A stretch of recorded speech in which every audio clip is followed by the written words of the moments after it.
This is a spoiler warning, you insignificant worms, for I am Baal Zaman, Heart of the Dark.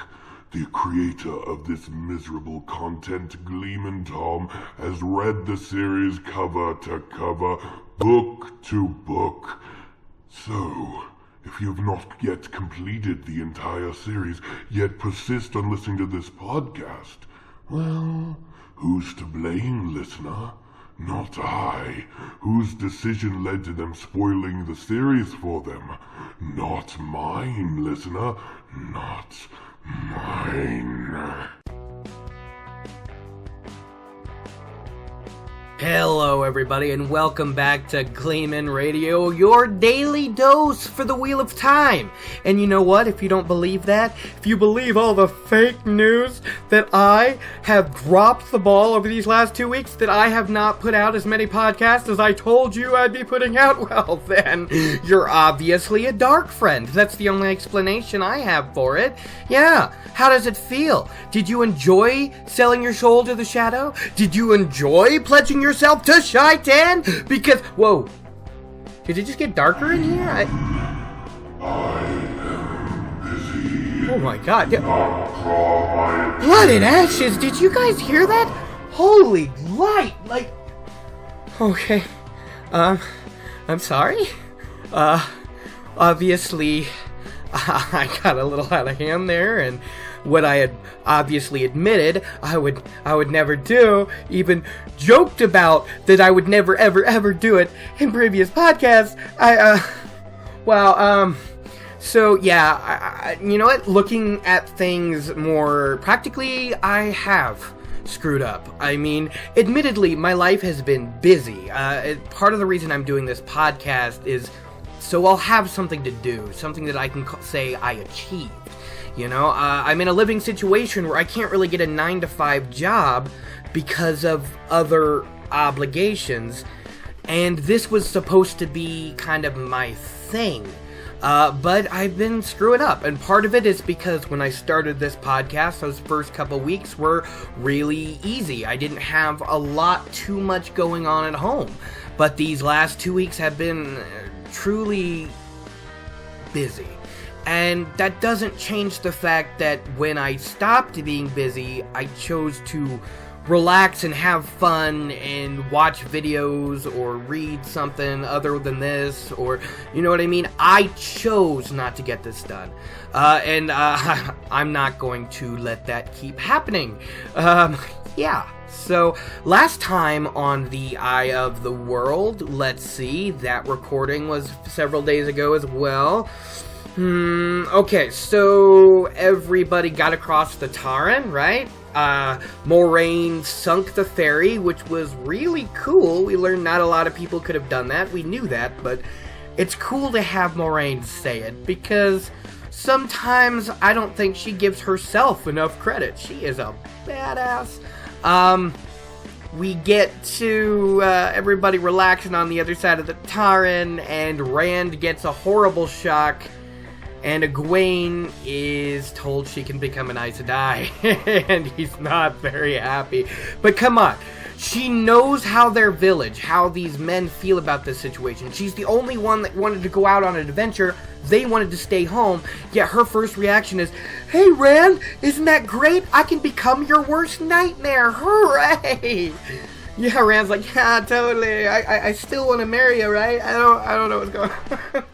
So yeah, I think I've talked about that enough. I've apologized in my introduction. So let's just get on to the Return of the Wheel of Time podcast, episode 14, chapter 13 of the Eye of the World, Choices. Let's get into that chapter breakdown right now. The lads were just, Thom began, but Moraine spoke right over the top of him. A few days' respite, and you are ready to give up. Her calm, level voice contrasted sharply with her eyes. A day or two of quiet, and already you have forgotten Winter Night. We haven't forgotten, Perrin said. It's just... Still not raising her voice, the Aes Sedai treated him as she had the Gleeman. Is that the way you all feel? You are all eager to run off to Ilion and forget about Trollocs and Halfmen and Drakkar. She ran her eyes eyes over them. That stony glint playing against the everyday tone of voice made Rand uneasy. But she gave no one a chance to speak. The Dark One is after you three, one or all. And if I let you go running off wherever you want to go, he will take you. Whatever the Dark One wants, I oppose. So hear this, and know it true. Before I let the Dark One have you, I will destroy you myself. Alright, so first off, I just gotta say, I think I need to change the way I'm doing notes. Because I was just looking at this and I got 17 pages of notes. For one chapter. What? Okay, so what's kind of been happening is that since taking notes takes so long sometimes, especially with the longer chapters, sometimes I listen to the chapter and take notes while I'm doing that, while referencing the book, so I don't have to keep rewinding the podcast. And since I'm not going to be recording right after reading the chapter, I've been putting my thoughts in the notes just as often as what happens. And what ended up being the result is a massive 17 pages of notes. This is ridiculous. After this chapter, we're going back to that initial podcast style where I introduce and go, I don't remember everything that's going to happen. Maybe this or that. And then I'm going to go listen to the chapter immediately, taking crypt notes or whatever the word is, just shorthand, couple lines, not even a couple lines, couple words for each number. Because I do the number system and I hit the enter and then next note, you know what I mean? So, because this is ridiculous. Like, how am I supposed to glance at these notes when every single one is a goddamn paragraph? Oh my goodness. So, let's just jump right into the chapter because otherwise I'm gonna be talking about nonsense. So, the chapter picks off almost immediately after the end of the last one. However, we don't really get that resulting chat of Egwene being like, isn't it great, Rand? I could be your worst nightmare. I can become an Aes Sedai. Yay! We don't get that conversation. We just get everybody going to sleep now and Moraine doing her thing of finally erasing everyone's fatigue, because that was mentioned back in the road to Tard Ferry, when she did it to the horses, that she was going to do it to them too, but didn't get the chance because of the Drakkar. So yeah, Lan protests, because remember, he said, not me, sheepherder, and not herself. But yeah, first person she does this to, Lan Mandragoran, last lord of the Seven Towers. And he's not happy about it, but at the same time, he's not going to fight her too hard either. Egwene was eager for the experience. Of course she was. And Matt and Perrin seemed quite afraid. Thom Merrilin jerked away from her, she grabbed him, and he's like, no! And then she's having no nonsense with it, and she grabs him again, and with a mocking smile, heals him. A mocking smile? I'm just saying, Moraine is cold and calculating. Not like, as in, she has no heart at all. But she learned a long time ago that emotions get in the way of a lot of stuff, so she runs on pure logic with her work, right? But Thom Merrilin's pulling out some of that emotion, man. I'm just saying, I think they're flirting already. I like it. Rand tries to kind of hide in a corner, hoping that, Moraine, if she doesn't just see him in plain sight, she'll forget about him, because that's the right call, Rand. Of course she's not going to pay attention to the most important one. Yeah, sure. But she does find him. And she does do the healing / erasing fatigue. And I like the description they give to it. Rand describes it as tiredness being drained out of him like water running down a hill. All the aches, all the pains, all the soreness in his muscles just seem to slightly dim and then vanish, which makes me think this is probably a mix of healing, you know what I mean? And then as he looked and saw how tired she was, Rand remembered that Lan said she can't do it for herself. So she had a little bit of tea and no food. She refused to eat, which is actually pretty concerning for me. And then she curls up into a little cute little ball next to the fire, like a little kitty cat, and goes to sleep. I know that was a weird description, but it says she curls up next to the fire and goes to sleep. And since cats and Aes Sedai are often equated together, that's kind of how I saw it. A little kitty cat, just curling into the ball, getting all comfortable. I don't know. Maybe it's because I think Moraine is really cute, and I think that cats are cute, so I'm kind of mixing them together. Rand is watching his friends, passing out, going to sleep one by one, and not really getting it. He's like, what's going on? I feel great. I feel wide awake. I feel, boom. Because it's not an energy drink. She didn't caffeinate them. She didn't give them a bolst of adrenaline. She just took away all the soreness, which actually makes sense that they'd fall asleep easier. They've been through a lot, you know what I mean? It's kind of one of those where you fall asleep suddenly kind of deals. I think everybody's had those. Wow, I didn't know I was as tired as I was. I was so comfortable, I just went away. Lan wakes him after only an hour, but he feels like he had 3 solid days of rest. And that's cool. Like, I guess the taking away fatigue plus even a little bit of sleep is just like a huge amplifier, and I like that a lot. It's very interesting. It's too bad we don't get to see this used much later. Good God, it's already hot again. Oh, I want to put on my fan. I'm going to just throw off my sweatshirt real quick. I'm so sorry about that. Yeah, just like I probably made some noise taking off my sweatshirt, Lan was hushing anybody who made a noise at all because they didn't want to wake Moraine until the last second when they had to go. And I like that. It's always good to see Lan looking out for her because it's not just his duty and job. You know what I mean? With someone like Lan, you can't hold them to you only with duty. Of course, he is a very honorable man. But Moraine is his sister in battle, you know what I mean? She's been his partner in crime for 20 years, and there's probably no one, and I mean that, no warrior that Lan respects more than Moraine. And I do love that.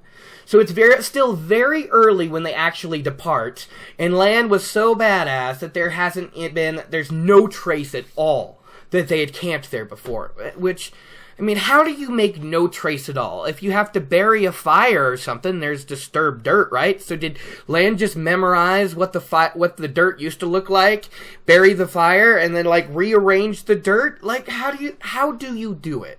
I mean, I think at one point, I don't remember if it's this chapter. Again, it's been a day and a half since I've listened to it / read it because I took my notes a while ago and then things got busy. I had to take the car in, guys. There was a whole bunch of stuff going on, and I actually then had to take the car into the shop. And the only shop I trust around here, since I live in a very small town, is actually the dealership to which my car, correlates to. But that's a 2-hour drive one way, and then I had to get a rental car home. That was the first time I've ever driven a pickup. I rather liked that. This morning I drove an hour round trip just to get breakfast, just because I wanted to drive the truck some more. And I wanted to have energy, and I wanted to be fully ready to do this podcast. And then I suddenly go off on a tangent that means nothing to any of you. What? Why? What? Come on, Tom. Come on. Get yourself together. They're leaving early. They're departing, and nothing is different. I bet Lan got on his hands and knees and straightened twigs and pieces of grass. It is flawless, people. Flawless. Anyways, on the move again, and very slowly for the horses because they pushed them before. So that is wonderful. After making the most swift trip out of the 2 rivers to probably ever exist since the days of Manetheren, they are resting the horses. That does make me happy here. Rand never expected to be this far from home. He was remembering just a little bit ago that Watch Hill seemed to be, ridiculously far away. You know what I mean? Perrin, expects to be home in a few months for some reason. I mean, it's going to take them a few months just to travel. Come on, bro. A few months, really? And Matt says Trollocs can't chase them forever. Burn me, they can't. And yeah, they want to go home. Even Matt wants to go home right now. But Egwene... Oh, I remember I like Egwene. Why am I not liking Egwene right now? She's one of my favorite characters, so why is she causing nothing but frustration? I really do think I don't like her until later. I used to think I always liked her, but I am not liking her in this first book. I'm just not. Men, Egwene snorted. Always wanted adventure, already talking of home. But there's a tremor in her voice now that the Two Rivers is out of sight that shows that she is scared, and she's just mocking the men because she's today's version of a feminist. Okay, that was actually a little out of line. I do apologize for that. I should probably clip that out. Oh my god. Everybody is equal. I truly believe that. But my personal experience with the few modern feminists I've met isn't let's all be equal. It's women are superior to men and men are garbage. I don't know. Maybe I'm wrong. You guys let me know. That won't bother me at all. That kind of seems to be how women are portrayed in this series anyways, you know? I don't know. I think Robert Jordan does overplay the men and women are separate but equal and different, you know? Separate and equal, different but the same. He puts too much emphasis on it. And there's too much men from women and women from men. It's not as exaggerating as it is in the books, but it does make entertaining reading at times, but it also makes really frustrating reading at times. And I'm not the only one that means that. So if I offended anybody at all with my senseless comment, I do apologize. I do want male and female listeners. That would be really cool. Because honestly, I don't know how many female listeners would listen to my podcast, you know? Usually these podcasts are wonderful because there's multiple people giving their opinions, and I'm all alone. And we're, 17 minutes in, and I'm through 8 notes out of 107, so I need to stop talking because this podcast is going to be well over an hour. Oh my goodness. So, yeah, neither the Aes Sedai or the warder tried to assure them they would, of course, return home. You know? Rand tried not to think what that might mean, but he was, so full of doubts as he leaves his home behind. And that's really understandable. He puts himself in this little waking dream that I like, and it's a very simple dream. He's just back at home with his father working on the farm, being very busy, and then finishing up their tasks and going to bedtime the way it should have been, you know? And he stays in this daydream for quite a long time. Alright, so luckily we do know that we're going to get to Baerlon this chapter, but we learn it's going to take about a week to get there, which makes me really kind of wonder. Thom's been to Baerlon. Thom understands distance. I don't know why he thought Moraine could cover them in the fog all the way to Baerlon, unless he was overestimating her powers. Because unaided, no way in hell. Maybe with the Angreal, this is it's a little much. I'm just saying, it's a little much, dude. Little bit much. Lan is frustrated with the pacing of the trip. But he's the one that's setting the pace. He's like, oh, we have to go so slow. But, they're like, I want to go a little faster. No, you're not going to go any faster. You're going to go as slow as I tell you to do, or you're going to ruin your horses. How are you going to feel when Trollocs come at you and you don't got no horses? It was very, very enjoyable. We learn the name of his horse finally. Of course, we all know it's Mandarb, what the hell? Yeah. Mandarb, which means blade in the old tongue, which is going to be a very fun joke come book 3 when we meet a certain Bashir girl. Yeah. But, I'm happy the horses are getting good treatment, that they're able to rest and recuperate and get in better situation, because they are living beings.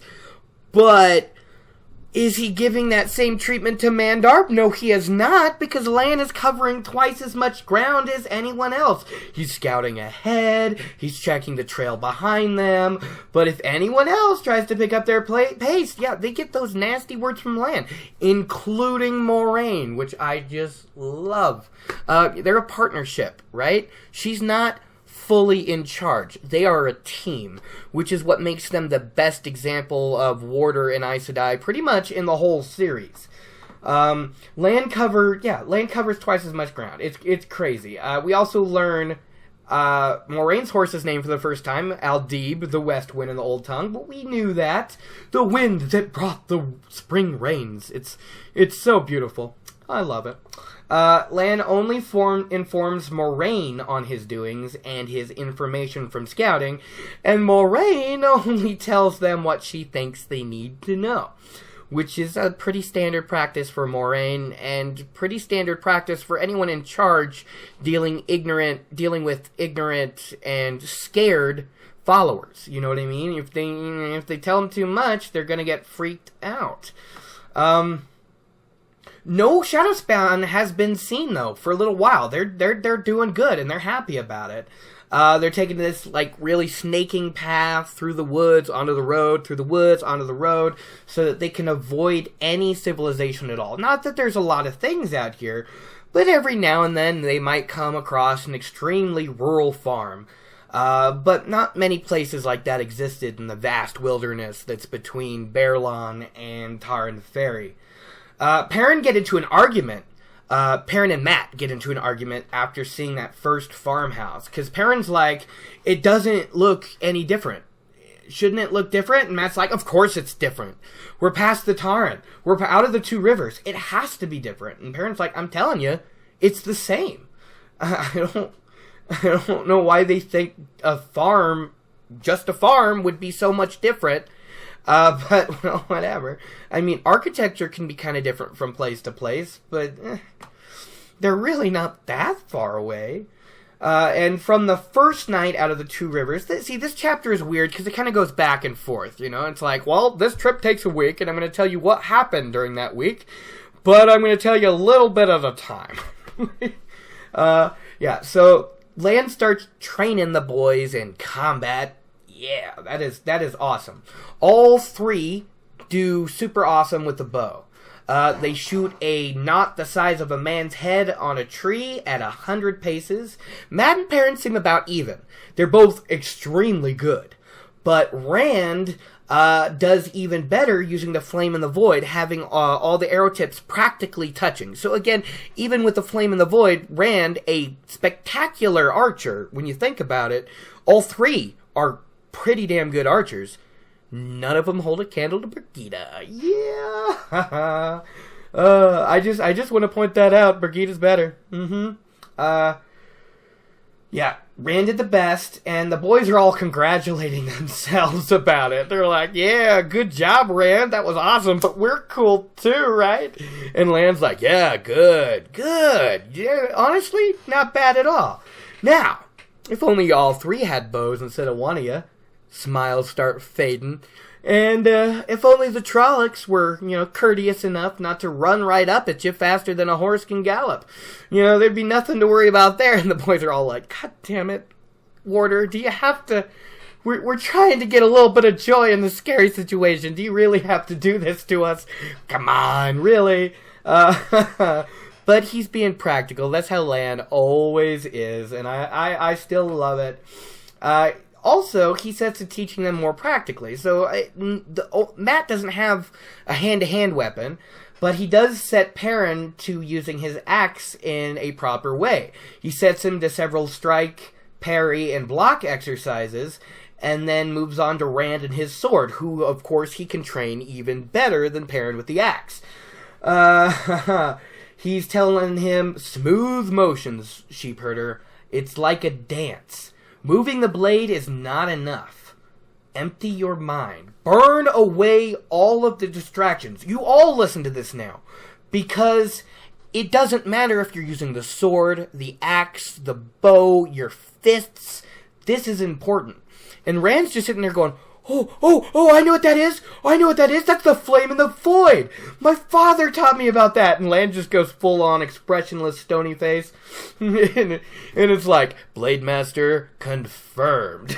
Like, you know what I mean? Or at least extremely talented swordsman that's worth his salt confirmed. You know, Lan's like, really? I still think it would be amazing to see a practice sword fight between Tam and Lan. It would be so cool. We're never gonna get it, though. Okay. You know, so so he ignores the whole my father, he doesn't really say anything. He's just like, hold the sword the way I taught you, sheepherder.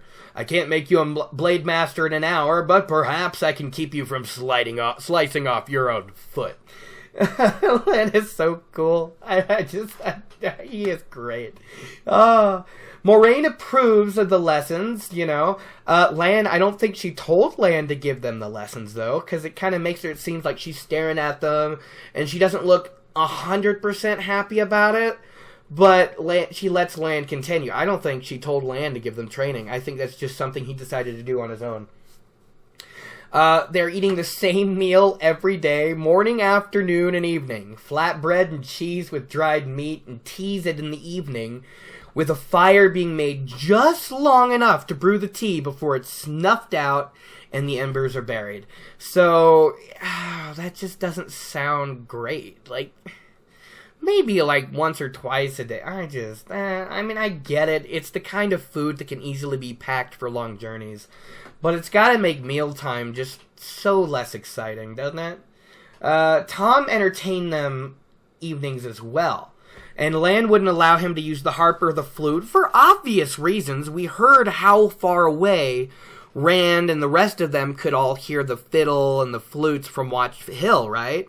When the Drakkar made the horrible scream, and even they heard that and everything silenced. We can't have, that kind of sound carrying just because they think they're kind of out of the way of the Shadow Spawn. It's just, it would be a very, very stupid thing to do. I don't even think he had to tell the Gleeman that. Thom Merrilin is a smart man. I don't think he even intended to pull out the harp or flute. But he could still juggle and tell stories, and they were always happy ones. I'm not going to tell you all the stories they described him telling, but it is the first mention of the Great Hunt of the Horn, as far as my understanding, which is also pretty cool. And all of the stories involved a happy ending and a triumphant homecoming. Because Thom understands how scared these people are. I mean, he can probably even see Egwene being scared when she's trying not to be. Thom is very good at reading people, so he's comforting them the best way he can, entertaining them the best way he can, and trying to bring out a little bit of laughter in them, which is wonderful. He is great for morale, as we know. Who knows? Without Thom Merrilin doing his thing and telling a story, there might have been a mutiny. Okay, that was me trying to make a joke from something that happens later. In this book? Yeah, I don't even know why I tried to make that joke, and it doesn't really matter, because who of these people are going to cross Moraine and Lan? That was bad on my part. I'll admit, bad on my part. Oh, goodness. No Shadow Spawn appearing still, which is great. A couple days have passed, still no sign of Shadow Spawn. People are getting even more comfortable. But if they can raise the tension all by themselves with no problem. Rand's still incredibly sore about Egwene and Moraine taking off every night a little bit alone to chat about you-know-what. And one morning, everybody's getting ready to go. Egwene has unbraided her hair. She's brushed it out. 100 strokes, Rand counted. And then she pulls her cloak up and puts away the brush. And Rand's like, whoa, what are you doing? What are you doing? Why aren't you braiding your hair again? You've waited your whole life to put your hair in a braid. Why now? Why aren't you braiding it? Because she doesn't braid her hair? And she's like, Aes Sedai don't braid their hair if they don't want to. Oh Okay, hold in the frustration. Ooh, Rand's like, the women's circle would have a conniption if they saw you, Egwene. Your mother would lose her mind. And Egwene's like, the women's circle is none of your affair, Rand al'Thor. I will become an Aes Sedai as soon as I go to Tar Valon, because that's how it works, right, Egwene? It's not like the fastest people to ever rise to Aes Sedai spent like 4 to 5 years as a novice and 4 to 5 years as an accepted. Wasn't that like Moraine and Swan's rate, right? Weren't they like incredibly fast and it still took them like 10 bloody years? But no, she'll become Aes Sedai as soon as she reaches Tar Valon. Okay, I'm being really hard on her, but she's so frustrating right now. When she becomes Aes Sedai, when she becomes Amyrlin, and those stuck-up, just horrible sitters that don't want to actually accomplish anything and just want to sit around and talk, think they can use her, a Two Rivers woman? That is magnificent. It is wonderful. When she's that up there, right? When she's in the White Tower, when she's full Amyrlin, love her. But here? Oh, okay. And Rand's like, why? Why do you want to be Aes Sedai? You're no dark friend. And again, this was the wrong move. And Rand should have known that. He's even described, once she's made up her mind, all she'll do is dig her heels in if you push. But he's letting his emotions cloud everything, and instead of talking to her, he's attacking her. And this doesn't work on anyone in the Two Rivers. It doesn't work. And she's like, do you think Moraine is a dark friend? After saving the village by accident, Egwene. By accident, she didn't expect any Shadow Spawn to be there. She just expected to go there and kidnap the Dragon Reborn and go on about her merry way. Seriously, think about it.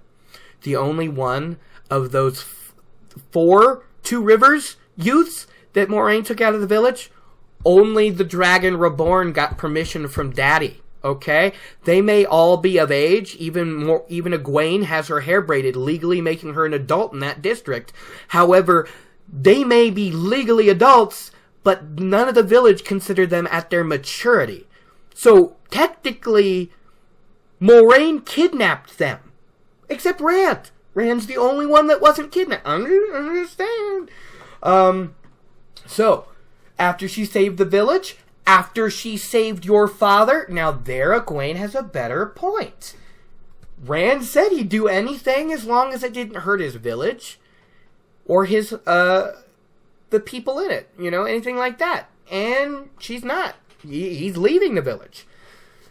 It's just Rand admits Moraine's not all bad, but he also it brings up that he doesn't know where she stands.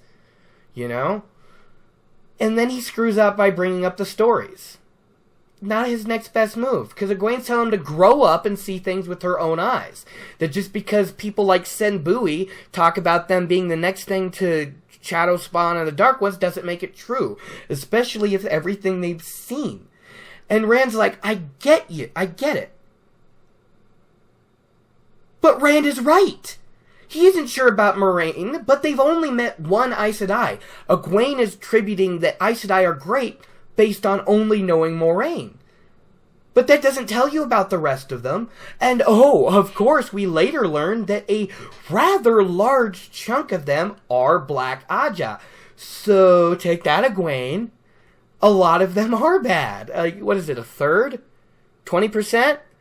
Someone let me know. I don't remember. It's quite a large number. It is not a tiny, insignificant percentage. It's scary when you think about it. Egwene is she's lost in her own fantasy. She's blind to anything but her new ambitions and her stubbornness. And this makes her a strong character. But right now, that doesn't... No. Sticking to her guns makes her a strong character. But she is... I'm gonna stop. Rand calls her a fool who makes up her mind and won't budge even if someone said you were trying to stand on water. They're still arguing. I wasn't explaining things right there a second ago. I'm sorry, that makes no sense. I think Egwene is a very strong person, but I think she's very young, and I think she's fighting for the sake of fighting right now. She's offended Rand isn't as excited as she is, but she should know better. So, while I'm getting worked up to talking about this conversation, someone else is too. Lan kind of comes in, and he's like, "You trying to wake up everybody inside 10 miles?" Turns out, these guys were yelling really, really loudly at each other. Egwene is super embarrassed, her whole face is flushed, and Rand's looking around at his companions, and everybody's looking at him, and Mat and Perrin are shocked and white-faced and scared, and Thom is tense as if he's ready to run or fight, like, Arr! And Moraine's just standing there expressionless. But her eyes were sharp and boring right into him. And Rand tries to remember what he said about Aes Sedai and Dark's friends. Whoops! It's very... The conversation goes from very frustrating to just very fun. The fact that my mood can shift so much compared to the paragraph is just testament to how much I like this story. I'm only getting so frustrated because I'm invested in the characters. I'm only getting so mad at Egwene right now because I know how great she is later. Oh, goodness. Moraine simply says it's time to go, and they depart. So, 2 days after that's the next thing in my notes, probably the next thing in the book, too. Mat's thinking they might be safe. Oh, this is where my clip is. My clip of the day. Mat's like, we lost them for good. Egwene and Moraine are off together having one of their chats, leaving only the men, minus Lan, off on a scouting trip at the low-burning fire. Thom and Rand are kind of both half dozing, half falling asleep. And Perrin, kind of speaks up. If we lost them, why does Lan keep scouting, dude? And Mat's like, we probably lost them back at Tarn Ferry. Perrin's like, what about the Drakkar, dude? And Mat's like, just shut up. Let's worry about seeing the world, dude. What is a city like?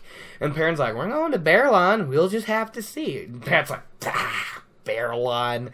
Baerlon's all fine and good. But if we turn south after Caemlyn, we'll get to Ilion.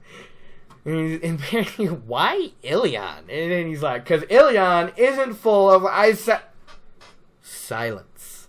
And we all know why, because Moraine is back.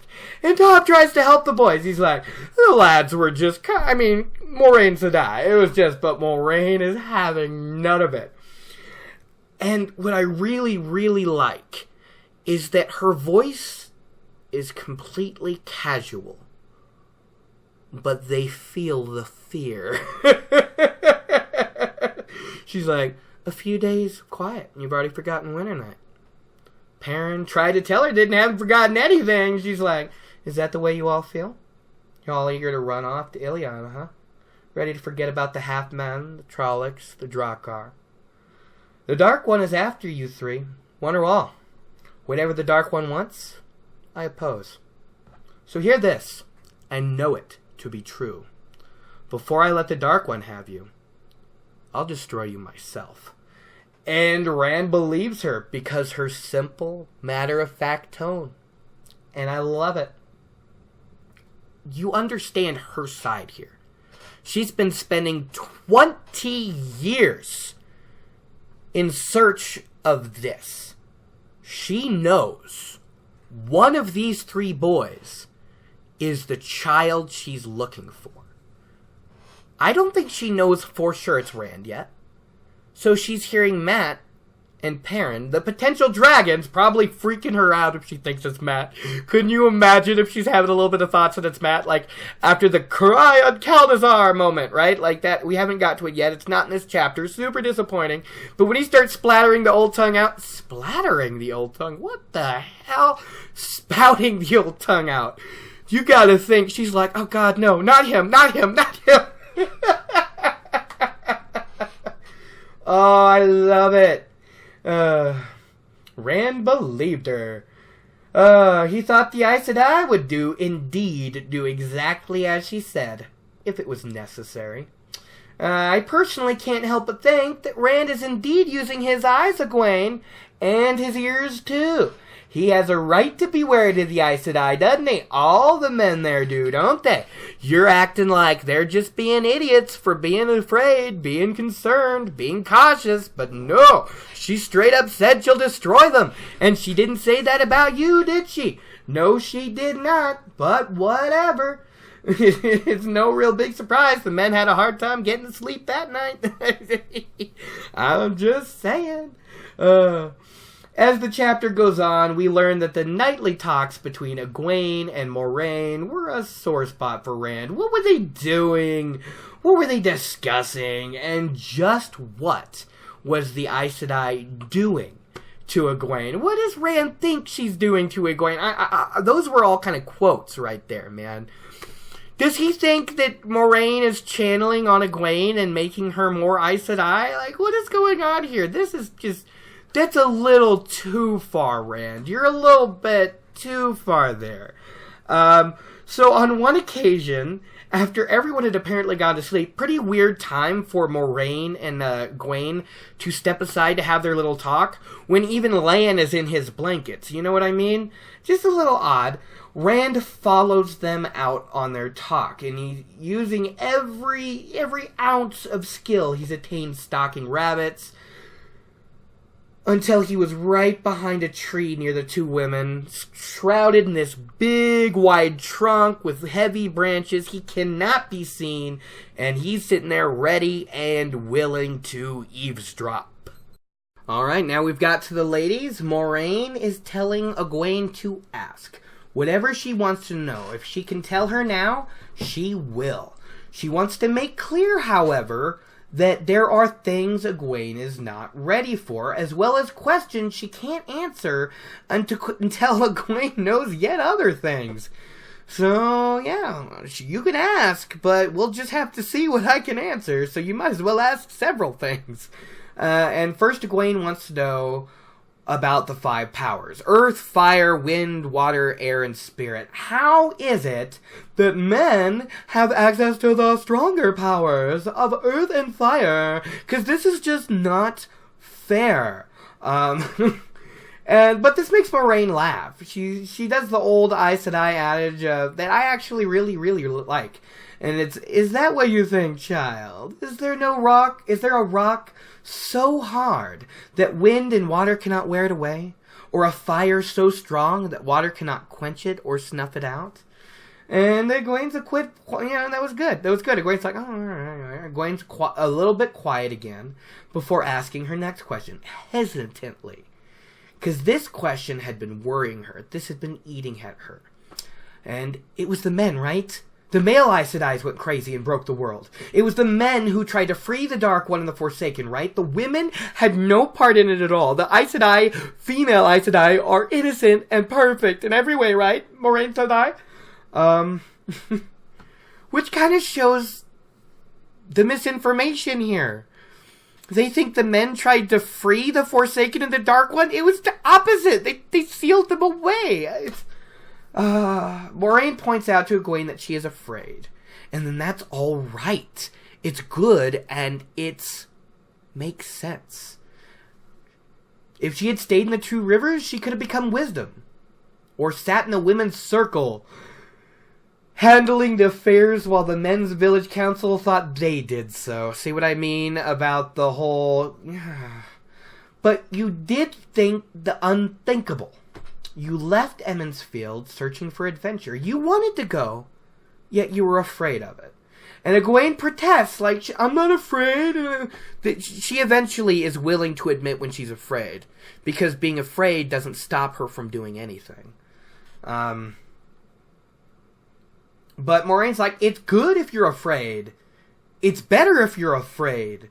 Few have the talent to become an Aes Sedai, and even less desire it, want it. Surely never two before in one village.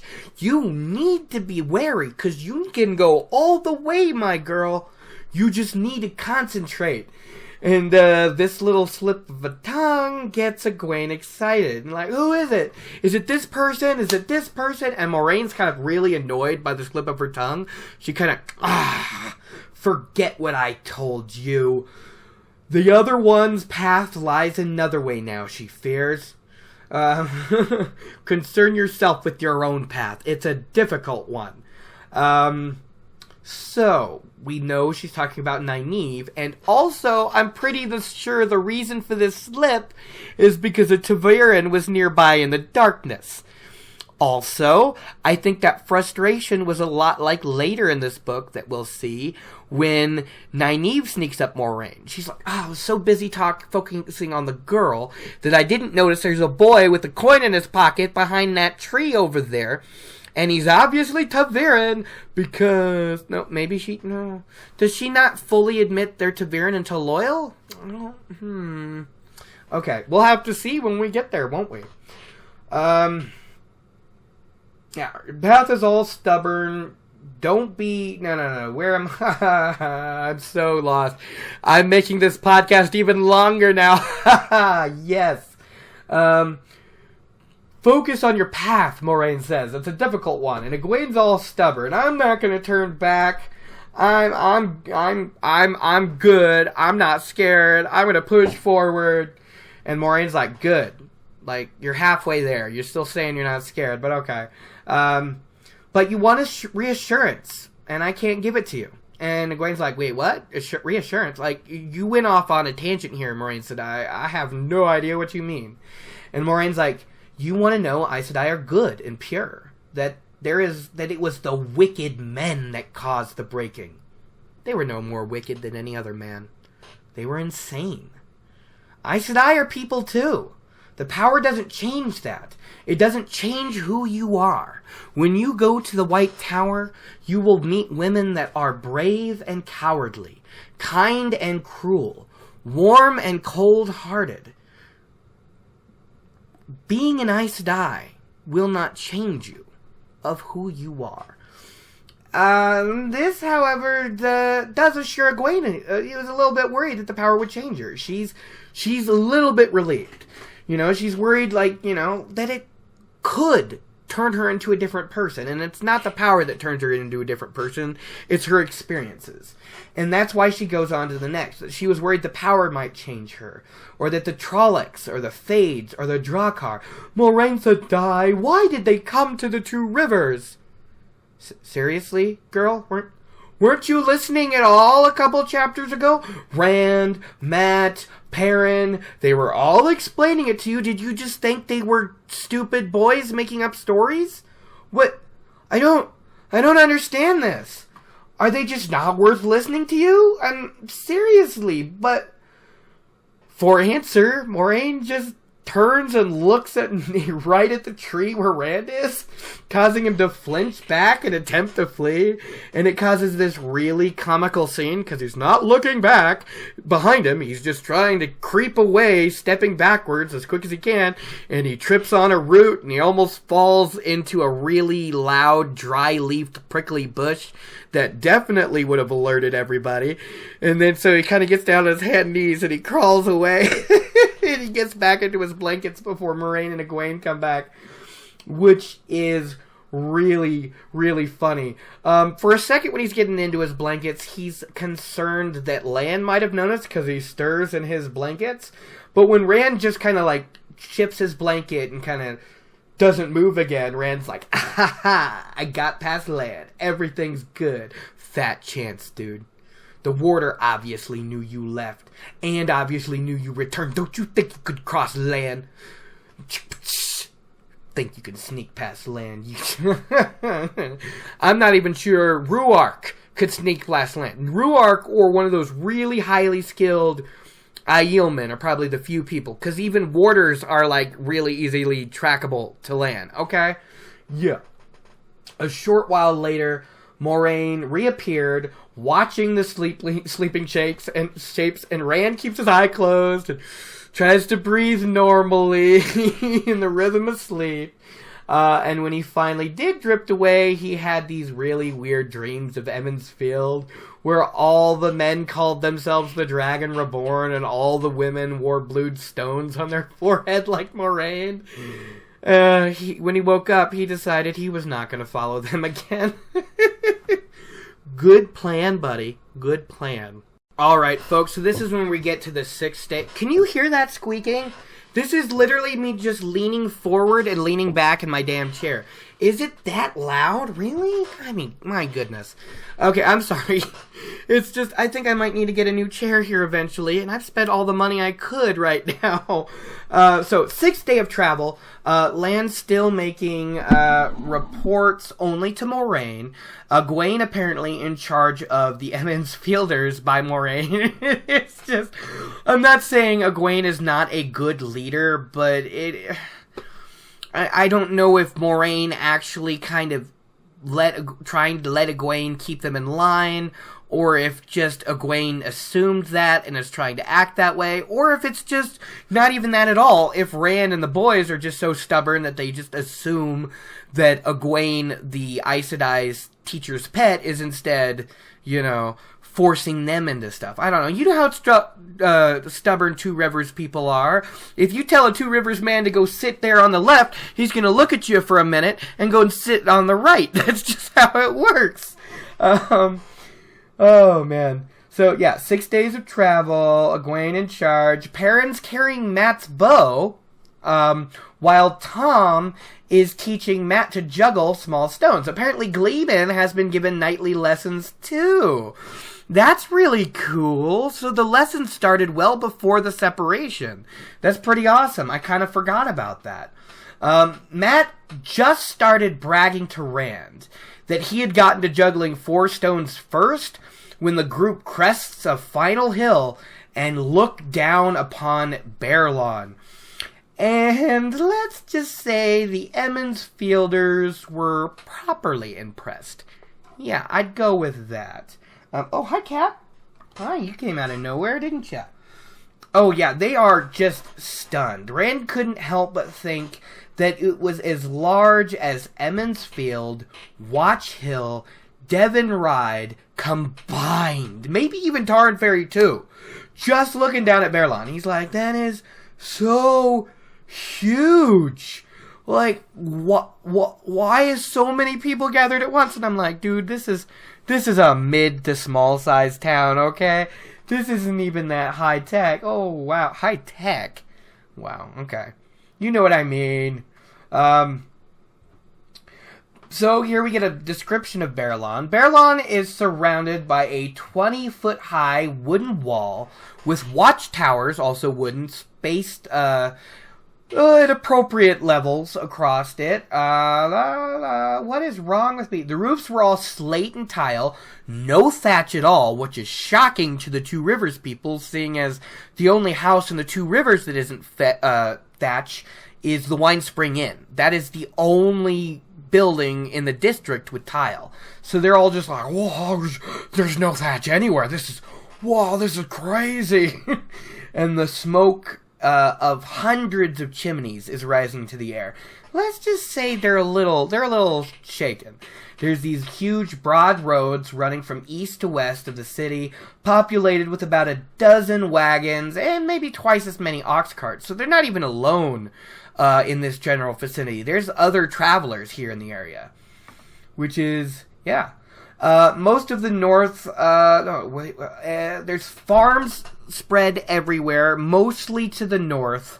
They get steadily less populated when they get to the forest. There's almost no farms, like, right up to the trees. And Matt's like, so that's a city? Wow! And Perrin could only shake his head at the idea of so many people living in one place. While Egwene was just plain speechless. She's like, oh my god. Thom, however, saw the reactions and could only roll his eyes and blow out his mustaches. City, indeed. The only one who hadn't spoken yet was Rand, and Moraine comes up from behind, probably still a little bit upset about the Dark Friend comments, about the eavesdropping, and she kind of starts poking fun at him a little bit. She's like, all right, Rand al'Thor, what's your first impression of this city? Come on, that's poking fun. That's poking fun. And yeah, maybe Rand felt it, because he only gives this really somber answer. It's far away from home. Aw. And Aes Sedai's like, well, you have further to go yet. Much further. but there's no other choice except to run and hide for the rest of your lives. And short lives they would be too. Just remember, when the journey gets hard, you have no choice. And Red and Matt and Perrin are looking at each other like, how can the Aes Sedai talk of choices, huh? After her words about destroying them if she had to. The Aes Sedai made their choices for them. They were just they were just along for the ride, man.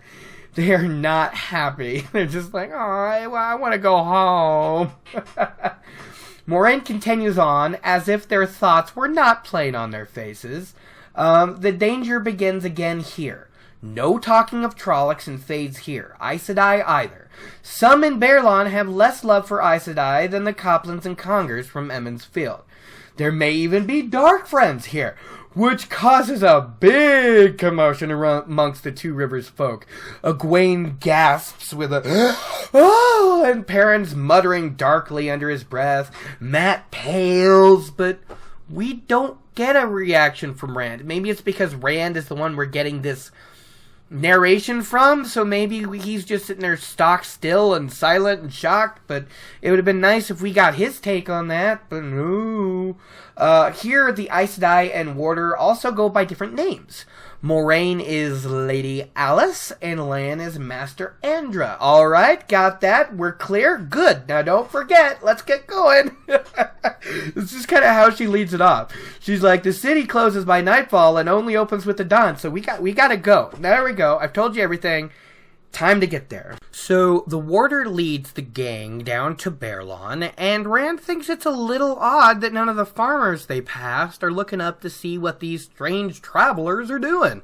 But Rand, what you gotta understand here is that when you're in a highly populated area, it doesn't really matter as much. No, it doesn't. So they get to the gate of the village after a little while, and it's kind of strapped with black iron, which is kind of cool, but I'm not sure how effective it would be. Just being strapped in black iron. I mean, if you still want to get into Baerlon, you just, set fire to the wooden walls on either side, and then cut down one of the huge trees in the forest right behind you, and, carry it up and bam it right against the gate or, the place you set fire, but they might have archers up there, so maybe it's a stall tactic. Maybe I should just get off this and talk about Avon then. Avon is the gate guard or, the gatekeeper that's up there, and when Rand rings the doorbell, Rand rings the doorbell. When Lan rings the doorbell, because there is a doorbell, there's this frayed rope that when you pull it, it rings a bell on the other side of the gate. And it's very self-explanatory. I don't know why I went so long on it. Avon peers his head down, and he's not super into it. He's like, what's this? The gate is closed. It is too late to open this gate, which is bullshit, right? Because the sun's not down yet. He's just being lazy. And he's like, if you want to come in, you need to go around to the White Bridge Gate. Until he sees Moraine, who lowers her hood and gets in the most prominent position. And he's just switches sides immediately. He's like, oh my god, Lady Alice, Master Andra, oh, I didn't know it was you, I'm coming. And then Rand, he runs down and Rand can hear his muffled shouts, I'm coming, don't move, I'm coming, as he's coming down, and he opens the gate just wide enough for everyone to go through. And after he opens it, Moraine goes through first, immediately, and the rest follow after him. And when you see Avon, he's in a much mended cloak and clothes, which makes me think of maybe Lan's Gleeman cloak. Lan's Gleeman cloak? Good God! Tom's Gleeman cloak, but less colorful. You know what I mean? And he's showing super respect to Lady Alice and Master Andra, but not necessarily to the Emond's Fielders, though. He even makes a crack about it. Lady Alice, I didn't know you're going down and collecting down-country folk with hay in their hair. And that's a little uncalled for, Avon. I'm just saying, that's just a little rude. And next he notices Thom Merrilin, and he wasn't super friendly to him either. He's like, I remember you. Didn't like your tricks down there, down country, Gleeman. And Lan makes a comment to Avon about hoping he didn't mention their comings and goings, all the while pressing a coin into the wrinkled man's hands. And Avon was like, nope, I ain't said nothing about you because I like you for some reason. I hope Avon's not a dark friend. He seems like a swell dude, just kind of grumpy sometimes. Maybe it's that they actually paid him and showed him mutual respect or something. I don't know. And this is when he begins gossiping. Apparently, the Children of the Light are in Berlon, arrived the night Moraine and Lan left, and he got a pretty accurate description of the White Cloaks straight off. Walking around with their nose in the air and telling people to walk in the light, and that's an order, mind you, not a request. And Rand's thinking about the children himself. Because he thinks that some merchants and wagons guards liked them, some hated them, but one thing was certain, White Cloaks hated Aes Sedai pretty much as they hated Dark Friends and Shadow Spawn. So Rand's like, shit, things got even worse. She said the danger wasn't over, but it just got worse. Yay, White Cloaks. Apparently, the governor of Berlon will only let about 10 in at a time, though. So that's good, but it's also pissing them off. And apparently, Avon's saying that's caused a few problems, you know? They're here because of the problems in Gildon. At least that's what they say, even though that makes no sense at all, because Gildon and Berlon are not, no, they just came here to cause trouble. And Avon mentions that the Dragon Fang has already been scrawled on a few doors already. So, yeah. Avon's like, if they're hunting down evil, why not go to Saldea? Something's going on there. Tame. And, or go down to Gildon, where the false dragon's been having a battle with Aes Sedai. And Moraine is interested in that. Yes, she is. Moraine heard about Avon, says he heard that some of the Aes Sedai died in that battle, or so he hears. And some don't take the Aes Sedai here in Berlon. But who else will deal with the false dragon, he says. Who else will deal with the fool men playing at male Aes Sedai, he says. You know? He does say that many claim that this false dragon may not be so false, though. He can channel, he says. And he's heading for Tyr. That's right, Loghain is marching towards Tyr. I think I was going really vague here, but my notes are getting vague. I don't know what's going on. And he's named his followers the People of the Dragon. And Moraine says names mean very little. You know, you could call your mule People of the Dragon, and it would mean very little. And Avon, this is probably the funniest thing from Avon. He's like, I get your point, mistress, but no, mistress, not my mule. I love it. I love it so much. The not my mule. I really, it's just so, it brings a smile every time I read it. It's something I've quoted for years. Not my mule, no. Yeah, Moraine says they must be off, and Avon, actually has me liking him in the end, despite his sour start. You know, what's this? You'll have to go around. No, I love you, Mistress Alice. You're the best. He is right about that. Yeah, and he's also saying, don't worry, Mistress Alice. Don't worry, Master Andra. I ain't seen nobody. I ain't seen nobody, and I ain't seen nothing. In fact, this gate hadn't been opened in days, and Moraine left him with a light illumin you, Master Avon. You are a good man. And Avon's loving it. And then she leads the group onward. And this is actually where we get this really cool little chat between Rand and Thom Merrilin, with the younger man asking, well, what's so important about this Stone of Tyr and the People of the Dragon? I don't get it. What's going on here? And Tom's like, the Cariathon cycle. And Rand's kind of shocked. He's like, the prophecies of the dragon? Nobody talks about the prophecies of the dragon in the Two Rivers. If they did, the wisdom would skin them alive. And Thom, obviously thinking about Nynaeve and her stick, is like, I bet she would. So Thom explains that the Stone of Tyr is one of the greatest fortresses in the world, one that has never fallen, and one of the oldest. And it also states that in some of the prophecies of the Creathon cycle, that the stone will only fall when the people of the dragon come. And another prophecy says that the stone will only fall when the dragon reborn holds the sword that cannot be touched. We got a mention of Kalendor in Book 1, people. That's cool. I love it. And that the fall of the Stone of Tyr will be a major sign that the dragon has been reborn, which leads to probably my favorite Thom line of the chapter, "May the stone stand till I am dust," which is funny because he's in Tyr when the stone falls. I like it. I like it a lot. But Rand is confused. What's this sword that's not a sword business? But Thom doesn't have much to say on the matter. You know, whatever it is, it's held in the heart of the stone where only the High Lords of Tyr will gather.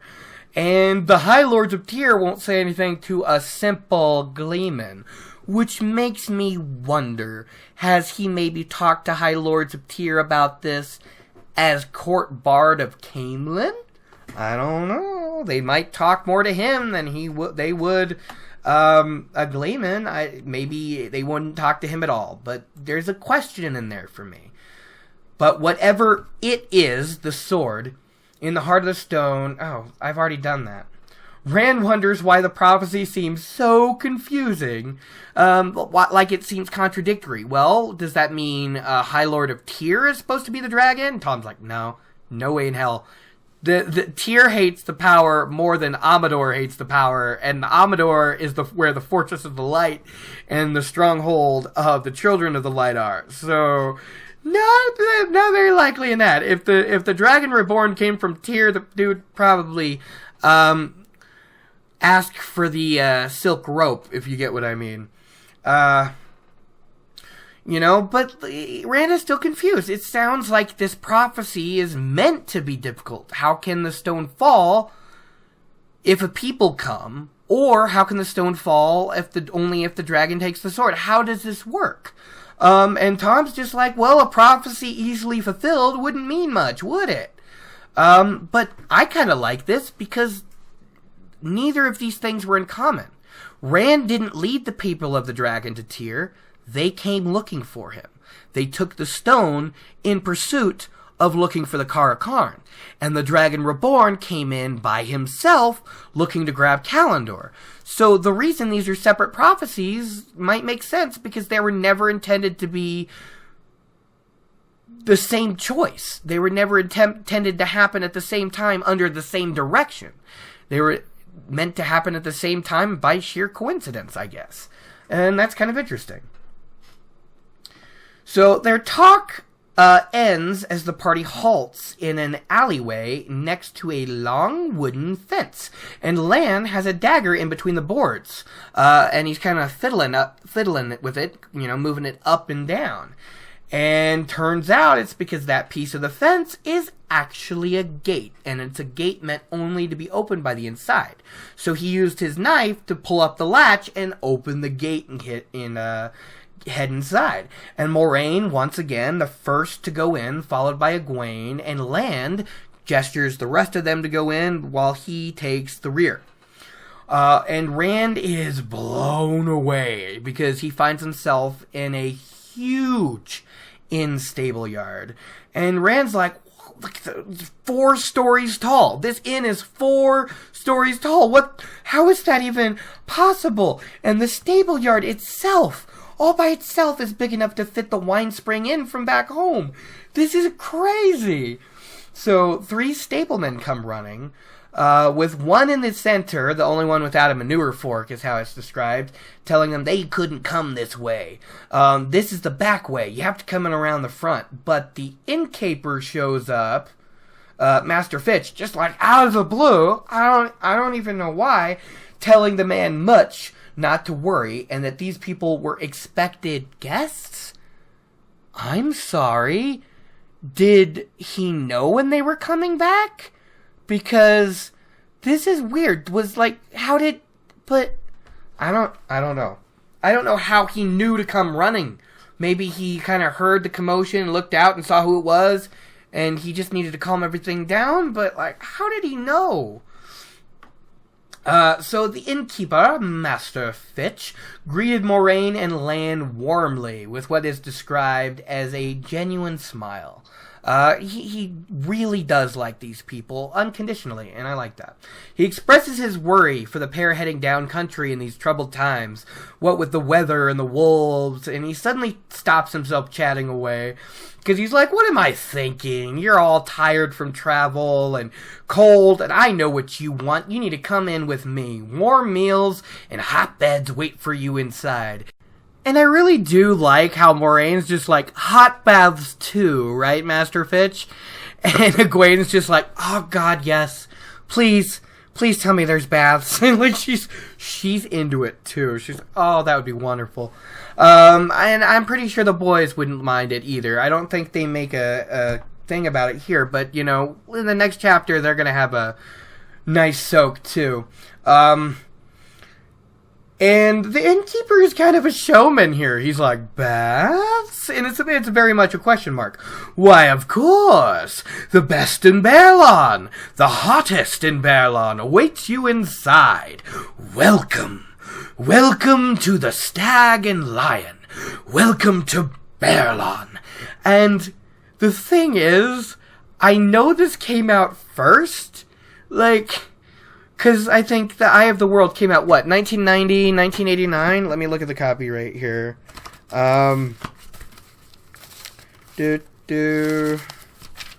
Copyright, 1990, okay. But it sounds to me like, welcome to Jurassic Park. I mean, that's all I could hear with this Welcome to Baerlon thing. I love it so much. Well, that's it for the chapter breakdown. We finally got all of my 113 numeral notes and my 17 pages of notes. My god, this was a meaty chapter, but it was a good chapter. Oh, it was very, very good.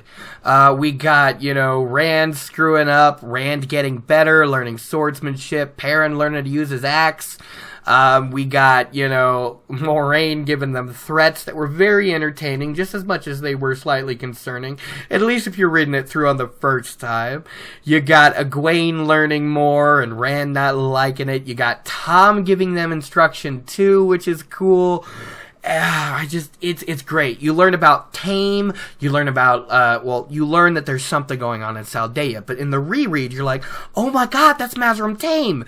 And you hear about Logain heading to Tyr with the people of the dragon. I mean, just so much. White Cloaks are here, and we're gonna be introduced to them. I like it. I like it. This was a very, very fun chapter. Yeah, well, folks, I think that's it for Chapter 13, Choices. I hope you enjoyed this episode of Gleeman Radio's Return to the Wheel of Time. If you would like to ask me questions or ask me anything at all or give me criticism, or, you know, yeah, anything at all, send it to gleemanradio@gmail.com. Put it in the comment section of some of the places you find it. We'll have a comment section. Or, I finally got the Twitter set up, The Gleeman Radio at The Gleeman Radio. You can find me there. I got so ridiculously excited, like, the day after I set it up, because Narg from the Daily Trollic actually liked my post for my podcast and retweeted it. I was kind of overwhelmed because I know who the Daily Trollic is. That's so cool. I was like, oh my god, thank you so much, Narg. Thank you so much. Thank you to anybody who's listening to this, who following me on Twitter already. You guys are all amazing, having so much fun on Twitter. I know some of you do it in character, and some of you just like to talk about stuff. I think my favorite profile I've seen so far is literally Matt Cawthon's bloody hat. That is just one of the... It's just fantastic. It's just fantastic. So again, send me anything you want to talk about, any comment you have. I hope you guys liked my new intro. I got a voice modifier. I had to pay for it too. I don't know if anyone would have noticed if I used it without the commercial license, but I wouldn't have felt good about it. I would love to get some fan art from you people to start putting on my website and make me feel a little bit better, guys. Come on. I've thought about, again, I think I talked about this last time. I have really thought about holding a contest for a new Gleeman Radio logo from you guys. And the winner could win, a copy or two of the comic books, probably a copy, or a Taviran tee, or, something like that, a Wheel of Time t-shirt from Taviran tees look really cool. I really want to buy one for myself so bad, but they're like $25, and I've spent about as much money as I can for free spending this month already. Oh, goodness. So yeah, this has been really fun. I hope you're enjoying this podcast, because I surely am, at least when I sit down to properly record it. That's what I don't understand. I procrastinate so damn much on getting it done, but while I'm doing it, having a great time. After I finish doing it, even if I didn't think I did the best job possible, I feel at least a little sense of accomplishment. And so I don't know what my procrastination problem is, to be honest. I really don't. I hope you have a wonderful rest of your day, wherever you are. Let me know, guys. And take care. Peace out. Bye.